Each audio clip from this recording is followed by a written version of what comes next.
Hi, this is Gabriele Marewski, adventure traveler on Travel Fuels Life.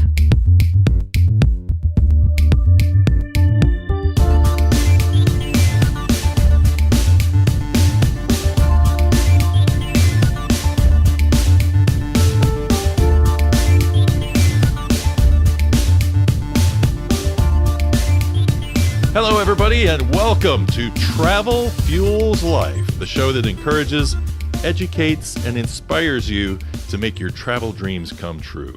I'm your host, Drew Hanisch, and in this inaugural episode, I think it's time to introduce you a little bit to Travel Fuels Life and how you can take part in the community. We have a website, and that website is travelfuelslife.com, and I invite you to go there. Check it out. It's kind of the hub for everything we do for travelfuelslife.com. You'll find the podcasts there. You'll also find show notes. And there I'll provide some links so you don't have to sit there and madly write stuff down while you're listening to the podcast. If we mention any links or anything like that or products, then we'll make sure to post those on the show note page. So you can check that out, one for each episode. And there's also a box down there at the bottom for you to be able to comment if you want to do that as well. So it's a good chance for you to get some feedback in there, take part in each of the episodes, because we want this to be about the Travel Fuels Life community and helping you to become a better traveler. So the more you let us know how you like things, or if there are some things you'd like to hear about or suggest, then you can do that right there on the show notes pages. And we also actually have a phone number, which you'll find on the website. It's a toll-free number that you can call to leave your questions for the show. Who knows, maybe we'll do some episodes down the road or filter in some of your questions and put them on and answer those at the end of the show or in special episodes. So it's something to look forward to. And also, if you go to Travel Fuels Life, you will find the .com, travelfuelslife.com. Make sure to put that in there. Then what you're going to find are some links up in the upper right-hand corner. Those are all our social media outlets. So right now it's me. So, I have so many hours in the day and there's just so much that I post, but I will tell you that right now I am very active on Instagram. I have been on there for about a year, posting all sorts of pictures and stories from my trips, so you can check those out. I've got some blog posts up on that site as well, and some of those are just some personal journeys. You'll find out that I'm a James Bond fan and some of my trips that I've taken doing that. And I did a very interesting bourbon trip and have a guide up there for you to be able to do a Kentucky bourbon trip if you wanted to do such a thing. So you can find all that information up there on the site as well. And you'll also find links to YouTube and a Facebook group and so on and so forth. So we'll talk more about those things as we go along. And at the end of this episode, I'm going to talk to you a little bit more about that Facebook group and how you can leverage the power of the Travel Fuels Life community as it grows. We're going to have a little crowdsourcing program going on there, and so I will tell you a little bit more about that coming up. But right now, it's time to get this episode kicked off, and I am honored to have a fantastic guest that I think is going to cut right to the heart of what I want this show to be about and what I want it to achieve for you, which is to inspire you to stop making excuses and saying, oh, maybe when I retire, I'll travel, or maybe maybe that trip is a little bit too aggressive for me. I don't know if I have the courage to go out and do this or do that. She's going to really inspire you because she is a female solo adventure traveler, and she's hiked and biked in some amazing places throughout Europe, India, and she's about to take a big trip here in the United States, and she's going to tell us a little bit about that as well. So here to raise the bar on what you think you can do and achieve as a traveler, I'd like to welcome Gabriele Marewski. Gabriele Marewski. I was going to ask you before we got started. And is it Marewski or is it? Marewski, okay. yes. Mm-hmm. As somebody with a last name Hanisch, it gets butchered all the time. So very good. All right. So I welcome you to the show. And Glad to be here. I excited to have you as our initial guest because I think that what I've seen in the world of travelers or people who want to travel is this hesitation to go out and stretch themselves or excuses as to why they can't do this or they can't do that, whether it's fear, whatever it may be. And I think having somebody who has actually gone out and done solo trips and done adventure trips is a good way to kind of raise the bar of expectation for people and get them to go, maybe I could pull this off. Yeah. Yeah. So to get things kicked off, I guess the first thing is to sort of define what do you consider adventure travel? What does adventure travel mean to you? Well, I think to me, I guess because I'm an introvert and not a big joiner, to me adventure travel is like going off by myself.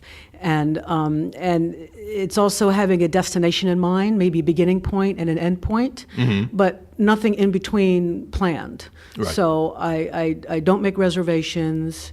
I just kind of go. Nice. And then I meet other travelers along the way, and then people will say, "Oh, go here, go there." And whenever someone says, "Oh, you must see such and such," I always go there and have an amazing time. So I just kind of. I think I say it's about being present and being flexible and being open, and so that you have the room to go on side adventures that someone suggests. Mm-hmm. Yeah, I think, I mean, I am the opposite when it comes to how I plan trips. I mean, I have every single place plotted out, and that whole idea of going, I don't know where I'm staying tonight.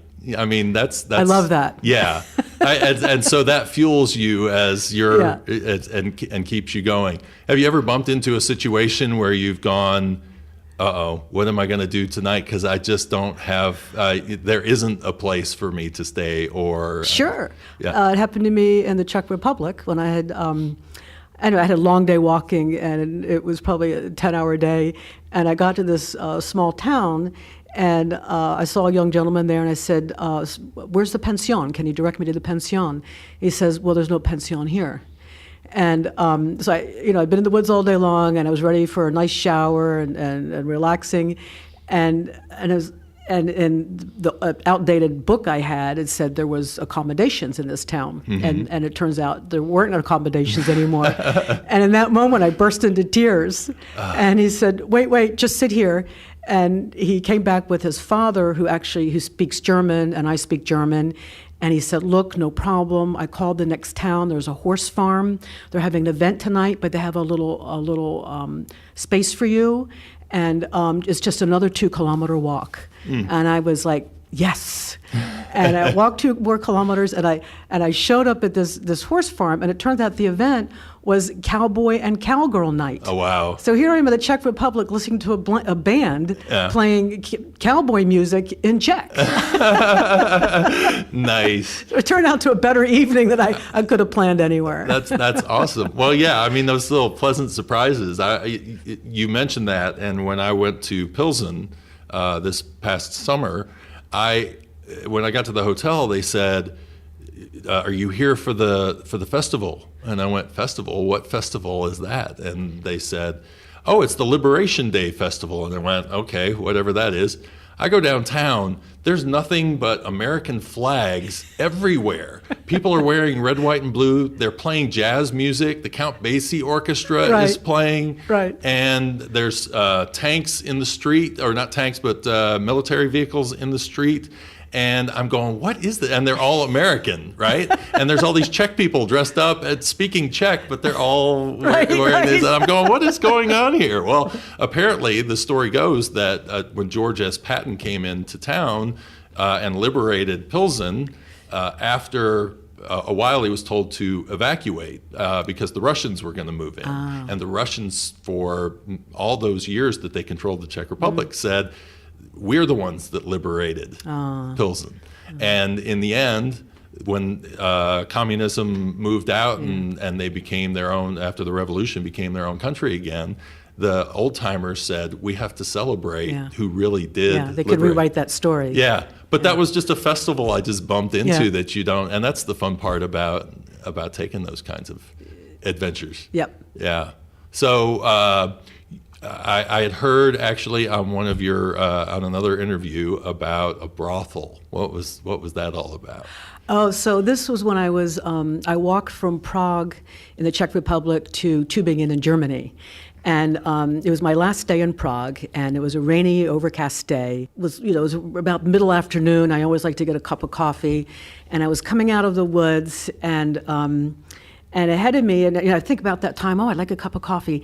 And it's a Sunday, and it's raining. And I see this sign on a house, and it's flashing open. Well, this is Europe. It's a Sunday. And you never see neon flashing signs in Europe saying open on a Sunday. So, of course, I thought, I'm going in there. Right. And I go in there, and there's a young man sitting on the sofa, and I walk past him. There's like a bar. And I go up to the bar and order a coffee and end up talking to the woman. And I realize I'm in a brothel. Oh my! Well, how do you excuse yourself from this situation? Oh no! I actually tell them who I am. I'm a pilgrim, and I'm hiking along the pilgrim trail, and I show my passport. That it's a pilgrim passport, and they love my story, and they say, "Oh, and can we give you some whiskey for your coffee?" And I'm like, well, not today, but thank you. And they end up wanting to hear my story, and I guess poor gentleman sitting on the sofa was getting ignored for a little while, and then after my coffee, they escorted me out, helped me on with my backpack and my poncho, and waved me off. Oh, wow.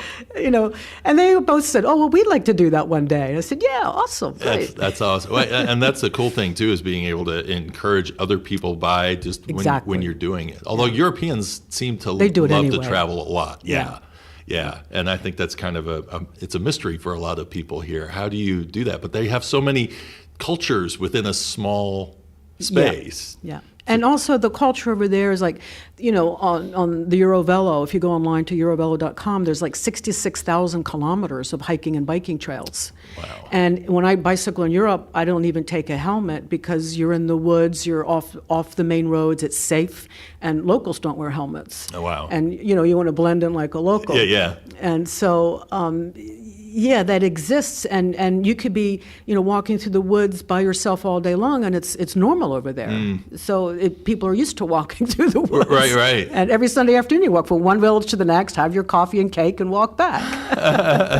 That's awesome. So where did your love for walking first and being able to take those kind of trips?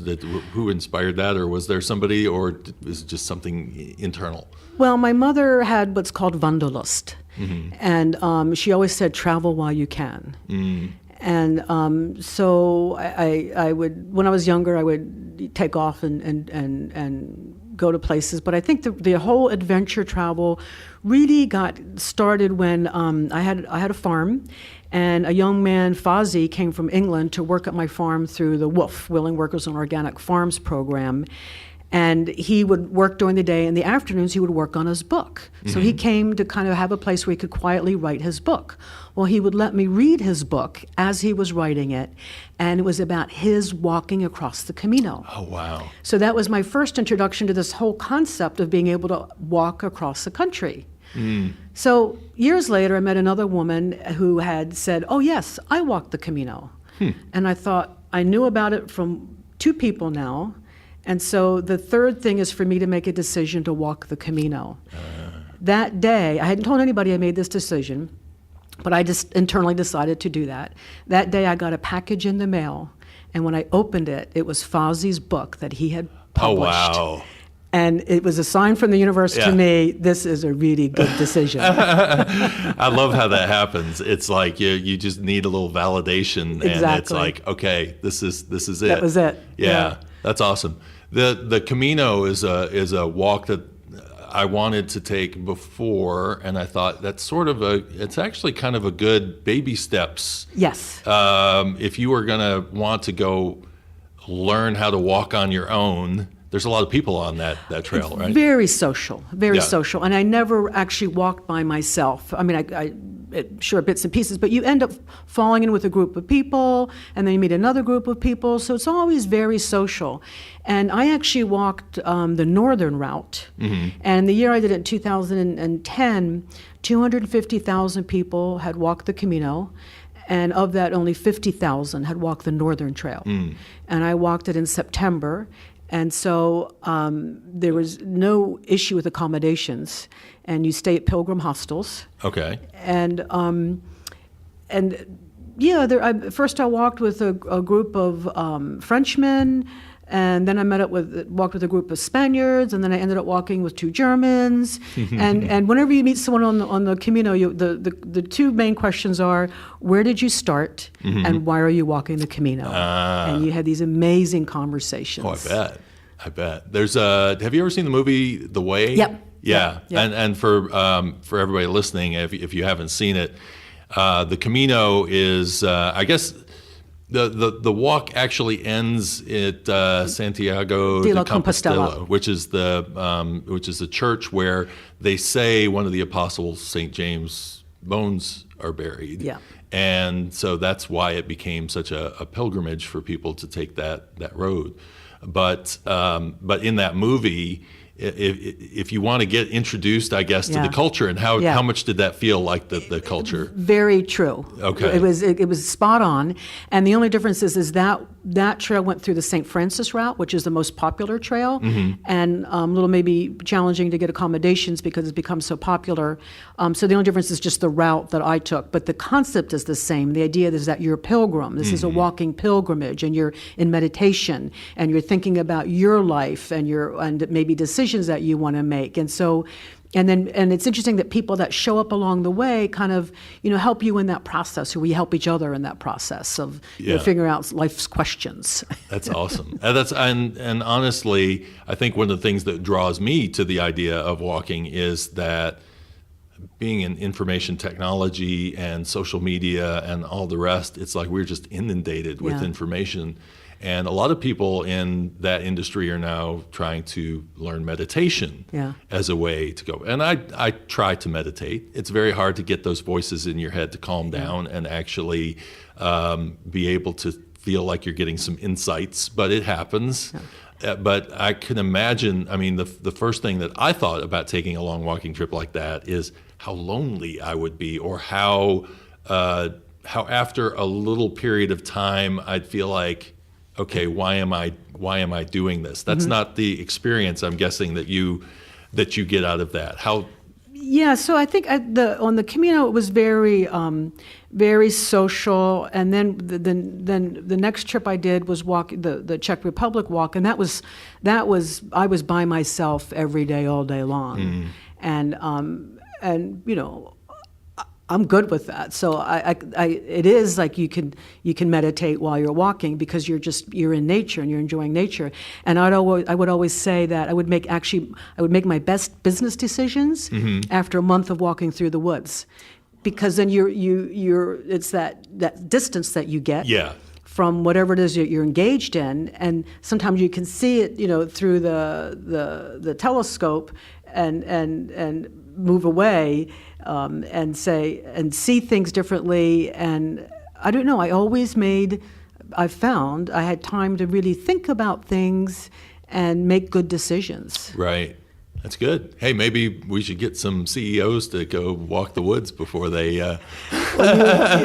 decide their next plan, right? Yeah, you'd certainly get connected to yourself. Yeah. And nature. It's funny because I do road trips, and the idea of road trips for me is it's my chance to detach. Exactly. And sometimes I will, being the ADD guy I am, it's good to have the road and the scenery kind of going by me as a distraction, so that my mind can kind of find its channel and I get my creative thoughts. Exactly. In that kind of thing. Right. What I found interesting on my last road trip to Kentucky, though, was that when I got out of the car to take some pictures, I started seeing things that I'm like, I'm looking at the flowers, I'm smelling the air, I'm looking around me, and I'm going, here's the thing I think I'm kind of missing in doing these road trips, or I heard somebody say that the interstate highway system was built so that you could drive coast to coast and not see anything. Right. And so that's kind of the feeling I got when I was like, okay, I'm going to go off on a little U.S. highway. I'm going to see what it's like.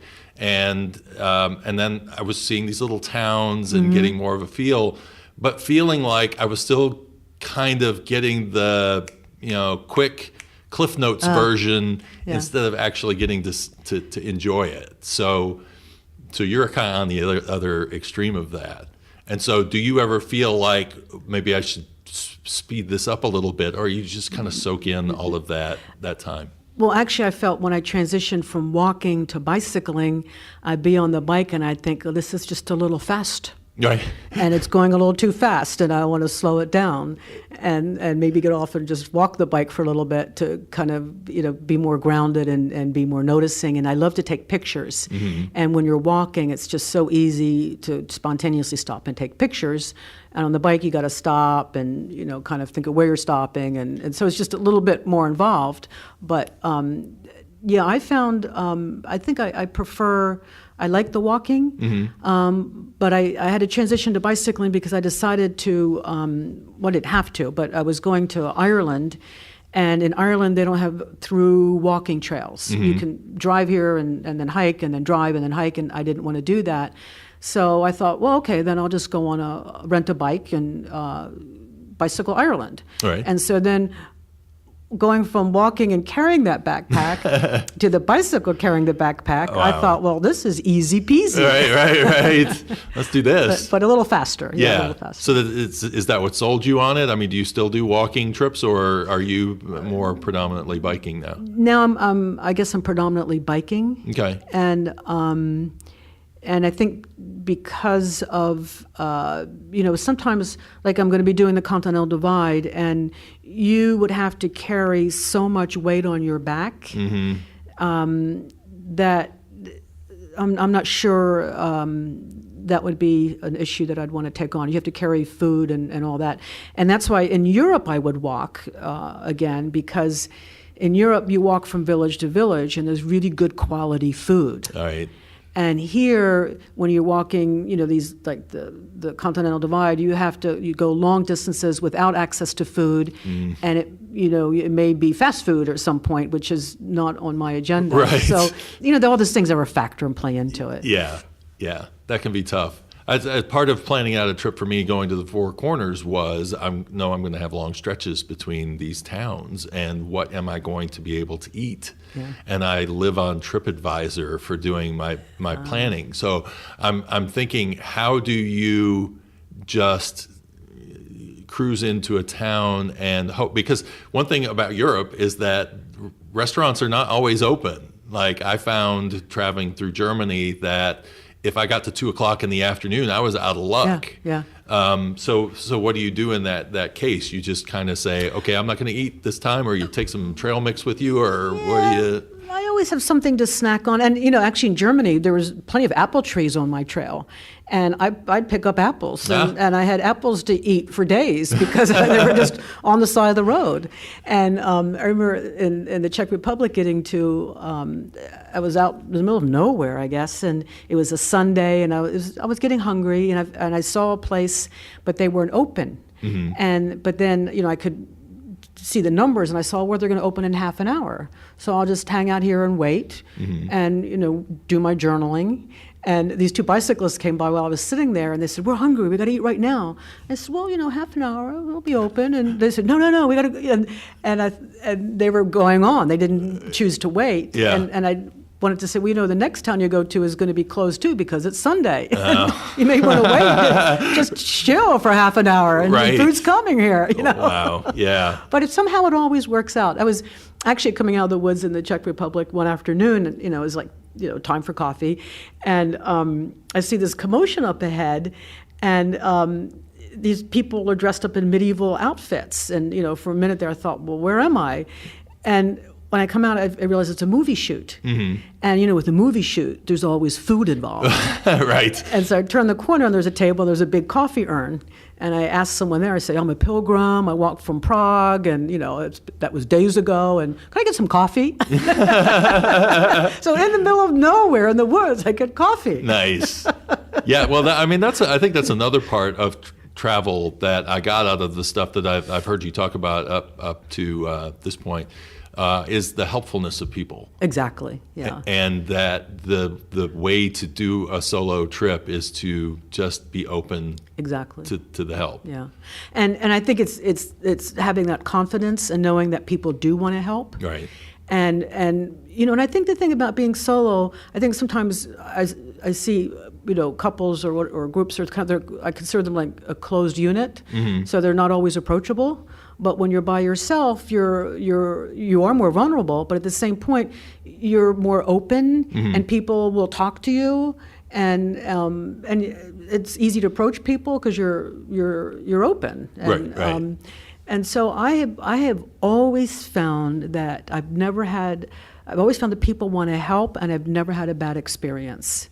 And people will just say, "Wow, yeah," and want to guide me or give me directions or point me in the right way. And so it always works out as an interesting interaction. Yeah. It's fun to. It's fun to go up and talk to people. It's funny you say you're an introvert, because I consider myself an introvert too, but I'm a talker and I love learning from people. Yeah. And to me, what I found is that people love to open up. Yeah. Yeah. I learned more about the Czech Republic from talking to the guy who I was staying in his Airbnb, and we just got into an hour-long discussion about the history of the Czech Republic. Well, I had actually two experiences along those lines, and one was in the Czech Republic again, and it was a couple having lunch. And in Europe, it's normal to sit down and share a table with other people. It's not like this is my exclusive table and you can't sit here. So anyway, I sat down with this couple, and I learned exactly a lot about the Czech Republic from hanging out with them. And then they were on bicycles and I was walking, but later on we crossed paths again and had another discussion, and it was just, this wonderful interaction. And then this last trip I took this year was in Russia, and I ended up in a sauna with my host and two friends, and we're these esteemed Russians, and so we get there and say, so what's the origin of the Russian language? And what ensues is this a whole hour-long conversation about the origin of the Russian and the language and the history, and wow. It just people love to share, right? And it just unfolds, and just allow that to happen. Yeah, it's like a big opening to our culture and saying, hey, check us out. I think the thing that I found in terms of travel is that, especially Americans, I think, get a feeling like we're not well liked anywhere else, and so that kind of is an excuse not to travel. But I find it's exactly the opposite. Yeah. People are curious; they want to know, and they'll ask you questions, and it's great because you get to give them a slice of something other than what's on the news or the narratives that are being created. So. And maybe change their impression of a foreigner. Right. And so they see and I think it's that whole human to human connection, and that's what we want to do more of, and break down those barriers. And I think sometimes, it's so easy to be in our comfort zone of separation. Right. And I think that's the wonderful thing about I get lost.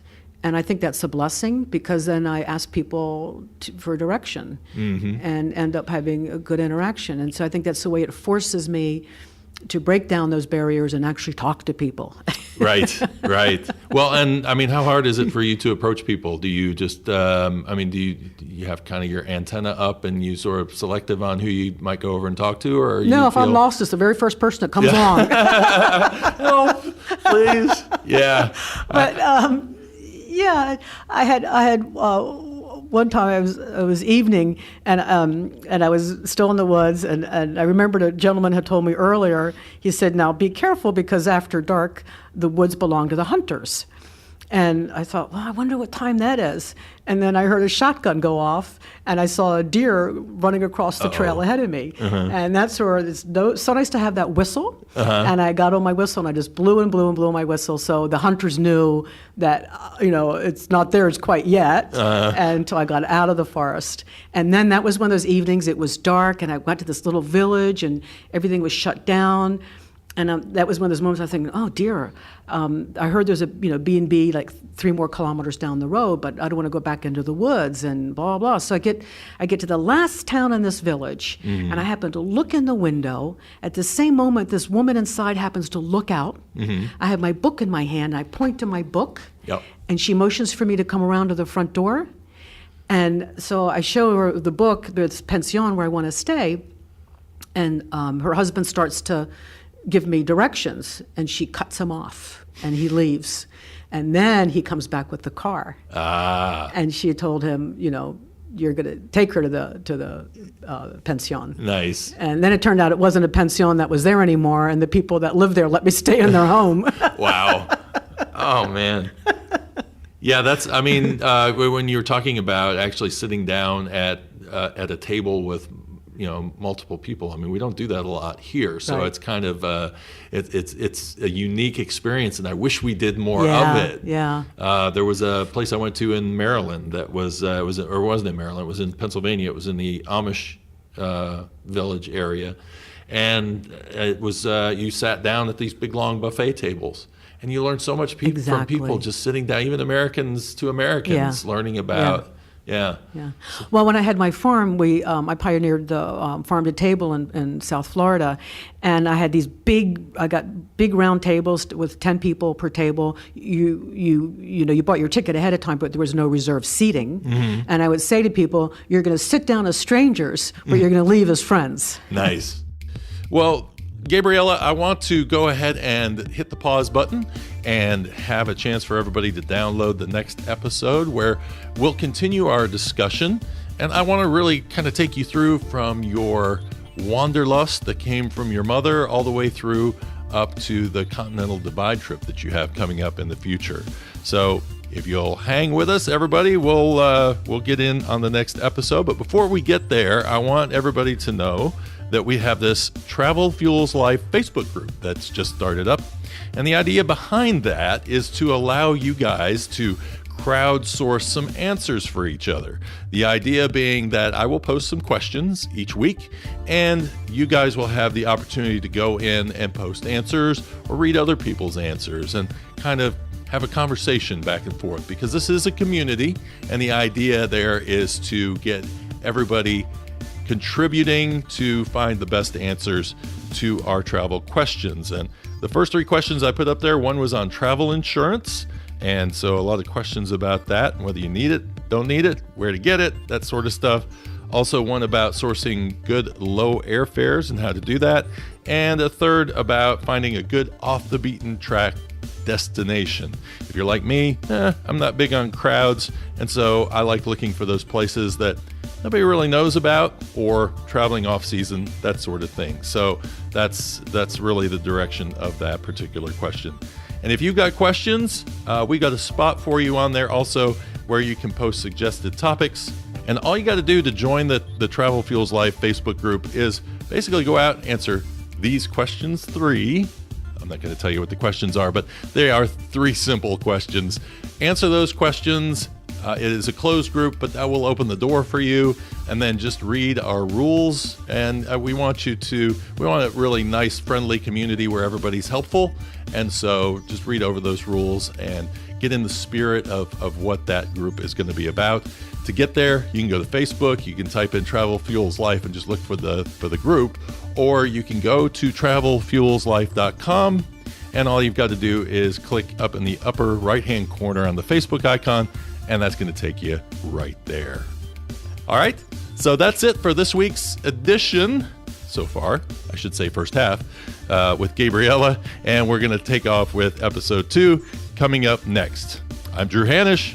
Thanks for listening to Travel Fuels Life, and remember, the world's ready to unfold before you, so begin the journey.